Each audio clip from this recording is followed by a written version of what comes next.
Hello friends, welcome to Stock star.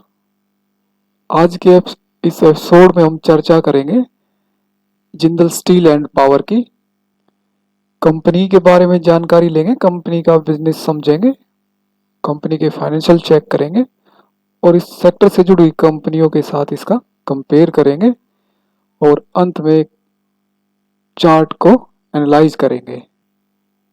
तो video को अंत तक देखें ताकि पूरी जानकारी आपको मिल सके। तो शुरू करते हैं। Jindal steel and power JSPL OP Jindal समूह का हिस्सा है। कंपनी की स्थापना वर्ष 1979 में की गई थी और अभी ओपी जिंदल के सबसे छोटे बेटे नवीन जिंदल के द्वारा कंपनी का संचालन किया जा रहा है। JSPL का व्यवसाय भारत के विभिन्न राज्य और कई देशों में फैला हुआ है, जहां से कंपनी इस्पात निर्माण और वैश्विक स्तर की बिजली उत्पादन क्षमता का संचालन करती है।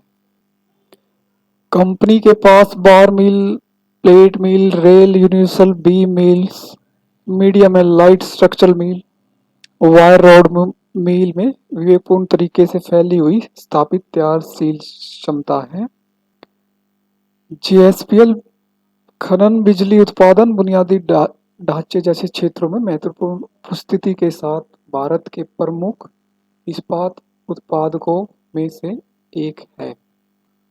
व्यापक फ्लैट उत्पादों से लेकर लंबे उत्पादों की पूरी श्रृंखला तक JSPL आज एक उत्पाद पोर्टफोलियो को सपोर्ट करती है जो स्टील बाजार के विभिन्न जरूरतों को पूरा करता है। कंपनी को दुनिया के सबसे लंबी 121 मीटर रेल बनाने और भारत में बड़े आकार के समानांतर फ्लैश बीम पेश करने का गौरव प्राप्त है। कंपनी ने वर्ष 1995 में बिजली क्षेत्र में कदम रखा था। बिजली क्षेत्र को शामिल करने के लिए जिंदल पावर लिमिटेड नाम से एक कंपनी शुरू की। वर्ष 1998 में कंपनी के स्टील मेल्टिंग शॉप को विस्फोट के कारण बंद कर दिया था। हालांकि अक्टूबर 2009 में शॉप को फिर से खोला गया और संचालन शुरू कर दिया। कंपनी के भारत में 3 प्लांट हैं, छत्तीसगढ़, उड़ीसा और झारखंड, और इसका मशीनरी डिवीजन रायपुर में स्थित है। कंपनी के विदेशों में 4 प्लांट हैं, 2 अफ्रीका में और 2 ऑस्ट्रेलिया में।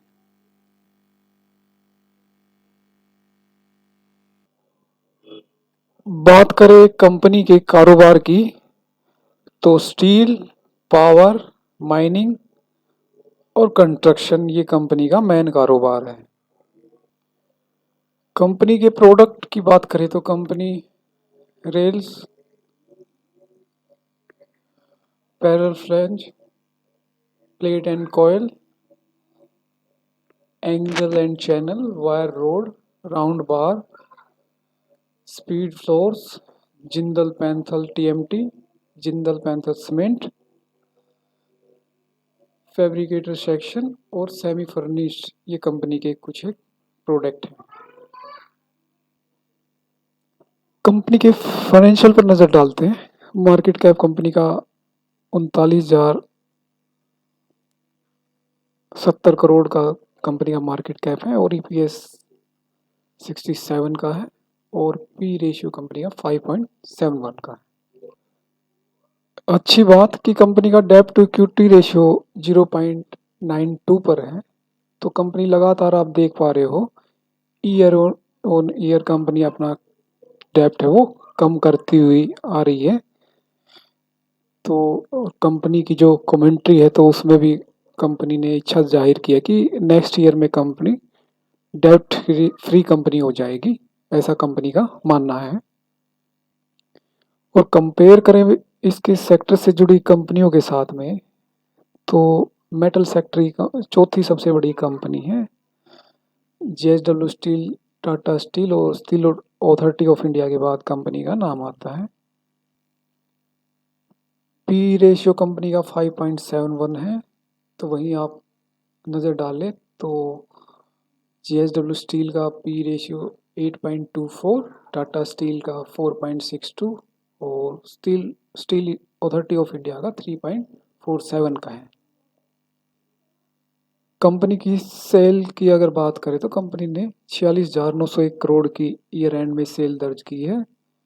तो वही जेएसडब्ल्यू स्टील ने तकरीबन 80,000 करोड़ की। और वहीं प्रॉफिट की बात करें तो कंपनी ने ईयर एंड में 4,267 करोड़ का प्रॉफिट दर्ज किया है। तो वहीं जेएसडब्ल्यू स्टील का प्रॉफिट 7,872 करोड़ रुपए, टाटा स्टील का 7,862 और स्टील अथॉरिटी ऑफ इंडिया का 3,680 करोड़ का प्रॉफिट रहा।